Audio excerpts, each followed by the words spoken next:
നമുക്കിന്ന് കുറച്ച് കുമിള് കിട്ടിയിട്ടുണ്ട്. നമുക്കതൊന്ന് തോരൻ വെച്ച് നോക്കാം. എല്ലാം നമ്മൾ അരിഞ്ഞ് വൃത്തിയാക്കി എടുത്തിട്ടുണ്ട്.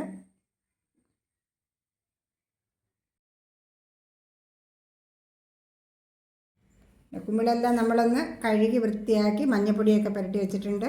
ഇനി നമുക്ക് അതിനാവശ്യത്തിനുള്ള ചുവന്നുള്ളി, ചെറിയ ഉള്ളി എടുത്തിട്ടുണ്ട്, സവാള എടുത്തിട്ടുണ്ട്, കരിയാപ്പില, പച്ചമുളക്, തേങ്ങാക്കൊത്ത് എല്ലാം എടുത്തിട്ടുണ്ട്. അതുപോലെ തന്നെ നമ്മൾ തേങ്ങ ചതച്ചെടുത്തേക്കുന്ന വെളുത്തുള്ളിയും കാന്താരിയും കൂടി ചേർത്ത് തേങ്ങ ചതച്ചെടുത്തിട്ടുണ്ട്. നമുക്കിനി ഒന്നിട്ട് കൊടുക്കാം. ചട്ടി അനന്നിട്ടുണ്ട്. നമുക്ക് വെളിച്ചെണ്ണ വെച്ച് കൊടുക്കാം. നമുക്ക് കുമ്പള കൊണ്ടിട്ട് കൊടുക്കാം.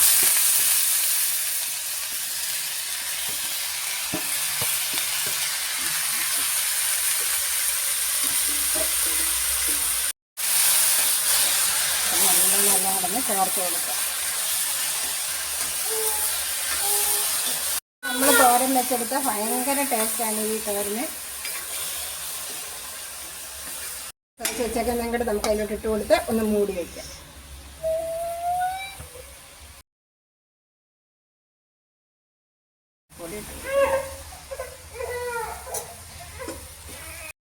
വേണ്ട, നമ്മുടെ കുമിള് തോരൻ റെഡി ആയിട്ടുണ്ട്.